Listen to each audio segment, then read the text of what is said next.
আপুনি যদি বিচাৰিছে আপোনাৰ স্কিনখন টান হৈ থকাটো, আপোনাৰ স্কিনখন ওলমি নপৰাটো বা আপোনাৰ স্কিনখনৰ ক'লা ক'লা দাগবোৰ যদি ৰ'দে পৰা দাগবোৰ নাইকিয়া কৰিব বিচাৰিছে, আপোনাৰ মুখখনৰ উজ্জ্বলতা যদি ঘূৰাই আনিব বিচাৰিছে, তেতিয়াহ'লে মই কৰা এই বিধানটো আপোনালোকে কৰি চাব পাৰে।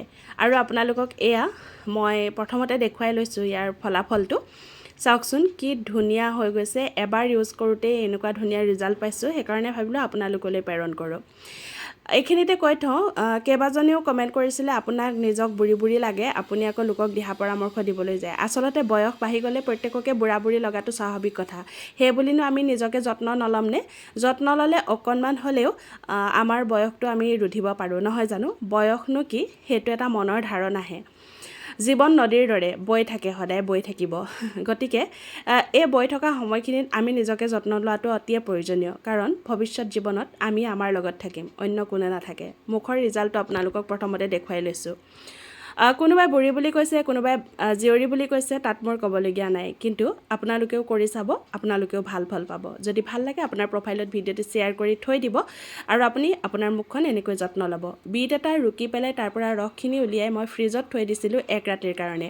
অকণমান গোট মৰা নিচিনা হৈছে, আপোনালোকে দেখা পাইছে।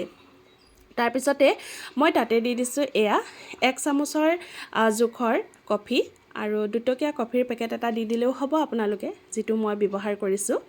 যদি আপোনাৰ মুখখন অত্যাধিক শুকান, তেতিয়াহ'লে আপুনি এই মুহূৰ্ততে অকণমান মৌ নতুবা এটা ভিটামিন কেপচুল দি দিব পাৰে। তাৰপিছতে মই দি দিছোঁ পিঠাগুড়ি, আৰু পিঠাগুড়িটো পোনে খুন্দি অনা পিঠাগুড়ি হ'লেতো খুবেই ভাল, নহ'লে আপুনি যিটো সংৰক্ষণ কৰি থৈ দিছে পিঠাগুড়ি, সেই পিঠাগুড়ি হ'লেও ভাল। যদি আপোনাৰ ওচৰত পিঠাগুড়ি নাই, তেতিয়াহ'লে আপুনি বেচন ব্যৱহাৰ কৰিব পাৰে, কিন্তু বেচনতকৈ পিঠাগুড়িয়ে বেছি ভাল ৰিজাল্ট দিয়ে। এতিয়া ধুনীয়াকৈ গোটেইখিনি মিহলাই লোৱাৰ পিছত প্ৰথমতে মুখখন এনেকুৱা তেলেতীয়া হৈ ক'লা পৰি আছিল মোৰ, আপোনালোকে দেখাই পাইছে। এতিয়া একদম পাতল হেঁচা এটা দি পেলাই মই 3-4 মিনিটমান সময় এই লেপটো পূৰা মুখত মালিচ কৰিম। একেবাৰে পাতল হেঁচা দিম, যিহেতু পিঠাগুড়ি দিছোঁ। পিঠাগুড়িত অলপ ধাৰ থাকে, গতিকে বহুত টান হেঁচা এটা দি যদি মালিচ কৰা যায়, তেতিয়াহ'লে মুখখন কটাৰ সম্ভাৱনা থাকে।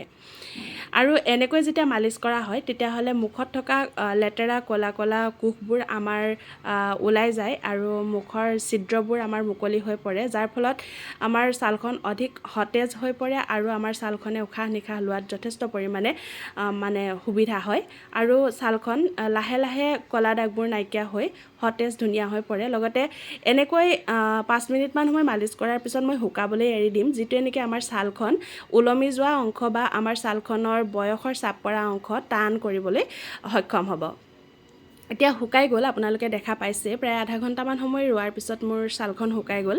এতিয়া এডোখৰ নেমু লৈছোঁ।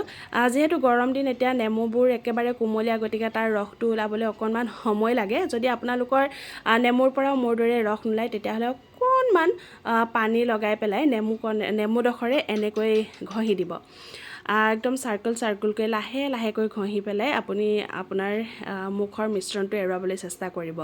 আৰু মুখৰ মিশ্ৰণটো এৰুৱাওঁতে আপুনি গম পাব আপোনাৰ ছালখন কি ধুনীয়া সতেজ, ধুনীয়া মোলায়েম হোৱাৰ লগতে ছালৰ দাগবোৰ নাইকিয়া হোৱাৰ লগতে আপোনাৰ মুখখন খুব ধুনীয়াকৈ জিলিকি উঠিব আৰু বগা হৈ পৰিব।